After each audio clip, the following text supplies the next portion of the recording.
अब मैं इन गांव वालों को नहीं छोड़ूंगी।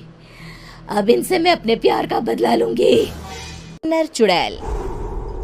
गोरखपुर नाम का एक गांव हुआ करता था। उस गांव में ज्यादा लोग नहीं रहते थे। उस गांव में एक गर्भवती विधवा औरत रहती थी। उस औरत का नाम कमला था। कमला अपने घर में अकेली रहती थी। उसके पति की सारी जायदाद उसके नाम हो गई थी, पर सभी गांव वाले उस औरत को मनहूस औरत समझा करते थे और सभी उससे नफरत किया करते थे। एक बार कमला राशन की दुकान पर खाने का सामान खरीदने जाती है। भैया जी, जरा 1 किलो दाल चावल देना। अरे हाय हाय हाय हाय हाय! अरे मनहूस औरत, मेरी दुकान में अपशुगन करवाने आ गई क्या? हैं? चल जा यहाँ से, मैं कुछ नहीं देने वाला हूँ तुझे। भाग भाग यहाँ से, चल जा, निकल। भैया जी, ऐसा मत कहिए, मैं गर्भवती हूँ, मुझे खाने की बहुत जरूरत है, मुझे खाना दे दीजिए। दुकानदार कमला को वहां से धक्के मारकर भगा देता है। तभी कमला रोते रोते उस गांव के किन्नरों के इलाके में आ जाती है। गांव वाले किन्नरों को उसी इलाके में रखा करते थे, क्योंकि वो लोग किन्नरों को पसंद नहीं करते थे और उनके इलाके में रहने से मना करते थे। तो किन्नरों ने उसी गांव में अपना एक इलाका बना लिया था। जब किन्नर लोग देखते हैं कि एक गर्भवती महिला रोते रोते उनके इलाके में आ गई है, तो सारे किन्नर कमला के पास जाकर उसका हाल पूछने लगते हैं। क्या हुआ बहन, तुम्हारी गर्भवती अवस्था में इतनी बुरी हालत कैसे? तुम रो क्यों रही हो? तुम डरो मत, हम तुम्हें कोई नुकसान नहीं पहुंचाएंगे। तुम शांत होकर सब बताओ कि हुआ क्या है। मैं कमला हूँ, मैं गांव के दूसरे इलाके से आई हूँ। 2 महीने पहले ही मेरे पति की मौत हुई है। मुझे गांव के लोग मनहूस मानते हैं, क्योंकि मैं विधवा हूँ और गर्भवती भी। वहाँ के लोग मुझे खाने के लिए कुछ बेचने के लिए भी तैयार नहीं, जिससे मेरा गुजारा नहीं हो रहा था। कोई बात नहीं कमला, हम तुम्हारा ख्याल रखेंगे। किन्नर लोग कमला को एक खाली घर में रहने के लिए जगह दे देते हैं और उसकी देखभाल भी करते हैं। कुछ ही महीने बाद कमला अपने बच्चे को जन्म देती है, पर अफसोस, कमला बच्चे को जन्म देते ही अपनी जान गंवा देती है। जब सब किन्नर बच्चे को देखते हैं तो बहुत खुश हो जाते हैं, क्योंकि वो बच्चा भी किन्नर ही था। कमला ने एक किन्नर बच्चे को जन्म दिया था। अब इस बच्चे की देखभाल कौन करेगा? हम तो इस बच्चे को गांव के दूसरे इलाके में भी नहीं भेज सकते। अरे तो क्या हुआ, इस बच्चे की माँ नहीं रही तो हम इसे पालेंगे। अब ये हमारे इलाके में रहेगा, हमारे साथ रहेगा। फिर वो किन्नर उस किन्नर बच्चे को गोद ले लेते हैं, उसका नामकरण कराते हैं। उस किन्नर बच्चे का नाम शक्ति रखा जाता है। देखते ही देखते शक्ति बड़ी होने लगती है। उसके रंग रूप बहुत सुंदर थे। वो बहुत सुंदर किन्नर दिखती है। एक दिन शक्ति एक किन्नर से पूछती है, माँ जी सुनिए ना, ये गांव के दूसरे इलाके में भी तो लोग रहते हैं, तो हम वहाँ क्यों नहीं जाते? हम उनसे अलग क्यों रहते हैं? शक्ति, क्योंकि वो लोग हमारे जैसे नहीं, वो लोग हमें पसंद नहीं करते, इसीलिए हम उनसे अलग रहते हैं। क्यों? वो हमें क्यों पसंद नहीं करते? मुझे एक बार उस इलाके में जाना है, मैं एक बार वहाँ जाकर घूम कर आऊँ। शक्ति, खबरदार, जो तू उस इलाके में कभी भी गई तो अपनी जान नहीं गंवाना चाहती तो उस इलाके में कभी कदम भी नहीं रखेगी, समझी? इतना कहकर वो किन्नर वहाँ से चली जाती है। शक्ति उस किन्नर की बात सुनकर बहुत रोती है। माँ जी, ऐसा कैसे कह सकती हैं? उन्होंने इतनी सी बात के लिए मुझे इतना डांटा।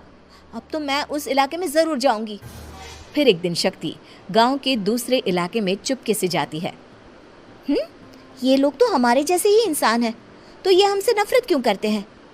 जब शक्ति उस इलाके में पहुंचती है तो गांव के सारे आदमी उसके रूप से मोहित हो जाते हैं। वो लोग ये अंदाज़ा नहीं लगा पाते कि वो किन्नर है। शक्ति की सुंदरता देखकर सारे गांव वाले उसकी तारीफ करने लगते हैं। तभी गांव का चक्कर लगाने गांव के जमींदार का बेटा हर्ष वहां पहुंचता है। हर्ष भी दिखने में बहुत सुंदर होता है।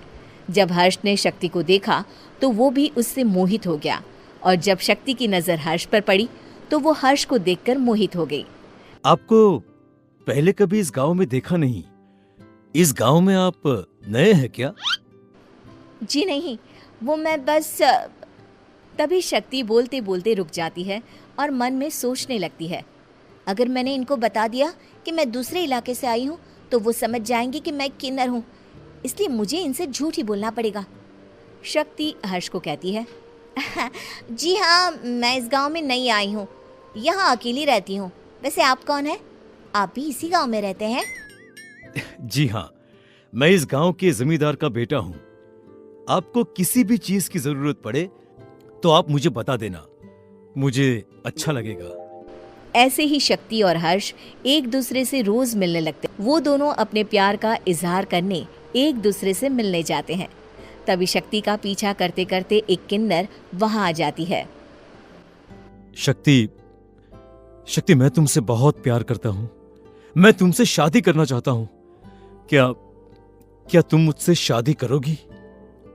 हाँ हर्ष, मैं तुमसे शादी करूँगी, पर मैं तुमको अपने बारे में एक सच्चाई बताना चाहती हूँ जो मैंने तुमसे छुपा कर रखी है। तभी उनके बीच में ही वो किन्नर आ जाती है। शक्ति, तेरी हिम्मत कैसे हुई ऐसा करने की? वो किन्नर शक्ति को खींचकर गांव के जमींदार के पास ले जाती है। हर्ष भी वहां शक्ति को बचाने के लिए पहुंच जाता है। जमींदार शक्ति और हर्ष के प्यार के बारे में सुनकर गुस्से में आ जाता है और शक्ति को गांव के बाहर निकालने की सजा देता है। शक्ति ये बात सहन नहीं कर पाती और कुएं में कूदकर अपनी जान दे देती है। जमींदार हर्ष की शादी गांव की एक लड़की से करवा देता है, पर हर्ष इस शादी से खुश नहीं होता। शक्ति अपना बदला लेने के लिए मरने के बाद किन्नर चुड़ैल बन जाती है। अब मैं इन गाँव वालों को नहीं छोड़ूंगी, अब इनसे मैं अपने प्यार का बदला लूंगी। किन्नर चुड़ैल गांव वालों को परेशान करना शुरू कर देती है।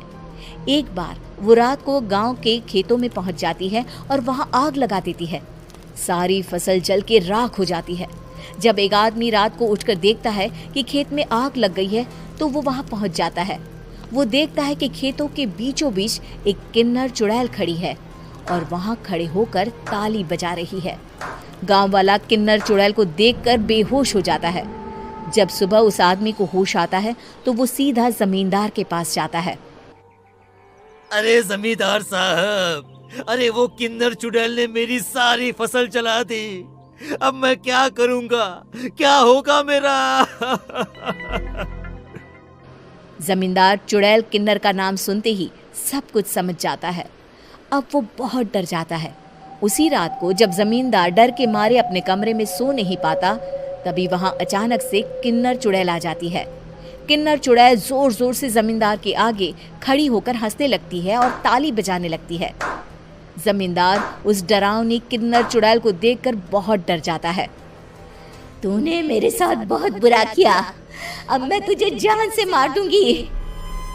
नहीं नहीं नहीं नहीं नहीं, मुझे माफ कर दो, मुझे मत मारो।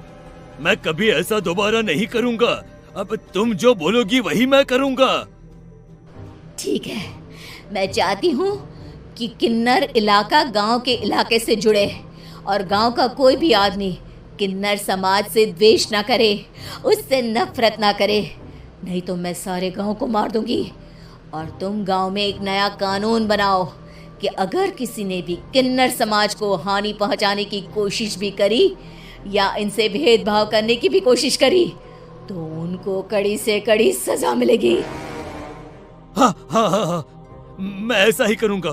तुम जो बोलोगी वो मैं करूंगा, पर मुझे जाने दो प्लीज। तब वो किन्नर चुड़ैल वहां से चली जाती है। गांव का जमींदार किन्नर चुड़ैल का कहा मानते हुए दोनों इलाकों को एक कर देता है और नया